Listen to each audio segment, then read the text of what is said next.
Hello guys, we are back with our next lecture. In this lecture, let us go through the tidal flow operation of major roads. Okay, guys, I'll be sharing an example after this video. So if you are watching in the playlist, you will be having a video after this, which is around 2 minutes. It's on YouTube, so it's on some other channel. You can just watch it, guys, because in that video they have shown how clearly the tidal flow operations will be working. Okay, yes, we'll be discussing about that. I'll be explaining you here also. You can just watch the video and you can just see it, right? Yes, so this is one of the most shocking thing which I have learned in this subject. So basically in some places where there is a heavy traffic, okay, so I heard of these things but I did not thought they exist initially. Okay, so manually they are possible, like in some places they will be deviating the traffics. At that time they'll be doing these things, but in reality, like using automation and all those things, it is done, guys. Okay, yes, so assume that here there is a lane, guys. Okay, so in between we are having a one extra lane. Okay, so here this lane is going that side and this lane is coming this side. Okay, yes, so based on the requirements in real time only, so this road will be converted into this road or in this road. So that is based on the traffic levels. So assume that this side traffic level is a high, so here you will be having some poles, guys. So according to the video I am saying, I also never saw these in real life, so I also don't know exactly how they see or how they appear. Okay, so assume that they are just poles. Okay, so which are not allowing anyone to enter inside. Okay, yes, so those poles will go inside, guys. So if the traffic level is high this side, so at that time this lane will also work like this. Okay, and assume the other case. So this is one case. The other case, this side traffic is too high. In that situation, these poles will go down and this lane will work like this, right? So based on the traffic level, this lane will be used, guys. So that concept which is done automatically also, so that is one of the most important thing. So based on that, if these things happen, this concept is nothing but tidal flow operation on major roads. Okay, so it is a traffic management tool whereby the total carriage way, so basically this way we are calling it as a carriage way, width is shared between two directions of traveling in portions for the flow of each direction. So basically we are sharing it, right? So for some time for this guy and for some time for this guy, in that way. So the number of lanes assigned to each direction or travel varies with the time of the day. So basically assume that you are having this lane in a popular place. Assume that this is an IT industry. So in that situation, the incoming members to the IT industry in the morning time will be more, right? And in the evening time, the outgoing members will be more. So in that situation, this lane will work as both. In morning time, it will work as in this way, and in the evening time, it work in this way, right? Yes, so based on time it works. Okay, so the great advantage of a tidal flow operation is that extra capacity is provided on the same road at the different times requirements. Okay, so based on our requirements it will work, guys. Okay, so its usage is a particular applicable to heavy trafficked bridges. So if there is a heavy traffic places, so you can use these kind of things. Okay, yes, so let us now go through some disadvantages. So now I just praised it a lot, right? So I was also a bit interested once I understood the thing, right? Yes, so now let us demotivated by checking the disadvantages. So this is a really expensive thing, guys. So managing these kind of things that comes up, that goes down internally, and automation based on the traffic level, based on the time, these things will cost a lot, guys. So the idea will be really interesting and implementing will be too crazy, but it is a bit costly. Similarly, poor implementation can result in increasing a number of head-on collisions. So basically assume that at some point both the lanes have been opened. So in that situation, indirectly both of them could merge here, right? So one guy will be coming from here at high speed, this guy will be coming from there. So both of them will hit. So it could cause an head-on collision in some kind of issues.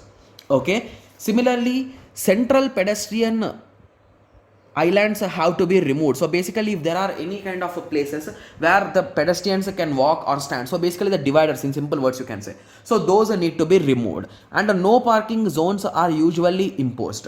Okay, so bus stops may have been removed, so basically they also should be removed. So this type of operation cannot be applied to roads divided by the central reservation. So that is nothing but the central divider, guys. Okay, yes, so now I hope everyone got a clear idea about this tidal operation, right? Yes. So now let us go through the next, that is nothing but priority for high occupants vehicles, that is HOV. So basically the word high occupants vehicles is nothing but the capacity of the vehicle, guys. So if you take a bus, so inside bus, how many members can sit?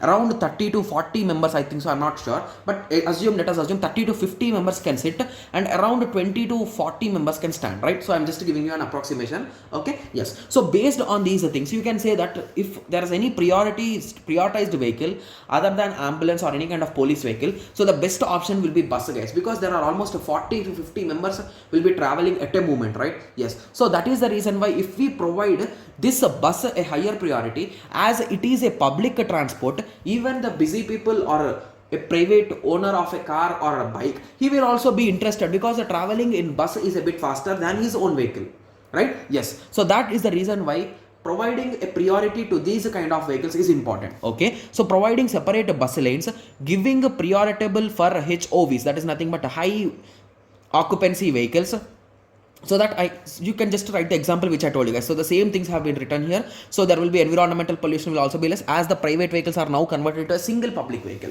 right? Yes. So now let us go through few more methods. So that is nothing but closing side streets. So basically whenever you go to any kind of place, you will be having some colonies, right? Yes. So in colonies, you will be having a main road, you will be having substreets. So again in this substreets, you will be having again substreets, right? Yes. So do you think removing these substreets could cause any problem? Do you think, guys? Or removing this huge substrate could lead a problem, because it could lead to multiple places. But these kind of small substreets, they will not affect a lot, right? Yes. So that is the reason why removing them and assigning them for parking will help a lot, guys. Basically on these streets also you will be having parkings, right? So there is no dedicated parking, but people will park on the side of the road. So that is the reason why we could lead to a congestion here. So that is the reason, if we park these vehicles inside this thin street or the small street or the side street, automatically this lane will be free and the congestion will be lost and the vehicles will move freely, right?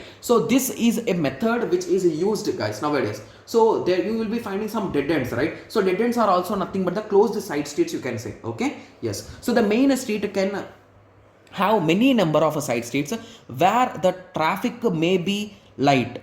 Okay, so the traffic will be really less, because in that street there could be a max of 5 to 6 houses, right? Yes. So that is the reason why the traffic might be really less, and there are plenty of options. So basically if you really observe a colony diagram, it will be in this way. I'm just drawing it as an example, guys. Okay, so this will be the road, this will be the road, this will be the road, this will be the road. So there are multiple options. So if this road is blocked, you can go like this. If not like this, if not like this. So there are multiple options, right? So that is the reason why there is no issue for anyone there. Okay, yes. So the major advantage is, if a side streets are closed, then interfaces of traffic from these streets are eliminated. So basically the outcoming vehicles from that street also will reduce. So therefore speed of the traffic in the main street can increase. Okay, similarly the side streets which are closed can be utilized for parking and for by pedestrians. Okay, so both of them can use it, as there is no traffic from the side streets to stick with the traffic on the main road. The accidents are also reduced. Okay, yes. So this is the third method, and the last method in this lecture is nothing but the parking control. Okay, so basically why we need parking control, guys? So if you park your vehicle anywhere, it will indirectly lead to a congestion. So that is the reason why you should have a proper parking control. So parking control indirectly states that if you want to park a particular vehicle, or if you are the commission who is planning for parking allotment, in that situation you should check the history, guys. So how many vehicles will be coming, how many members will be parking, where they are parking, are they parking on the road, where they are exactly parking. So based on those parameters, you will be constructing the parking lots for them, and everyone will be parking there. So indirectly you are controlling the parking. So this is also a method for our management. Okay, so our traffic management. Okay, so now I hope everyone got a clear idea about all the 7 methodologies which could be applied for parking management, right? Yes. So in the next lecture we will be discussing the next topic, that is nothing but what are the different tools or techniques which could be used, okay, which could be used for maintenance of the traffic management. Okay, yes. So let us meet in the next lecture and discuss about it. Okay, thank you, thanks for watching.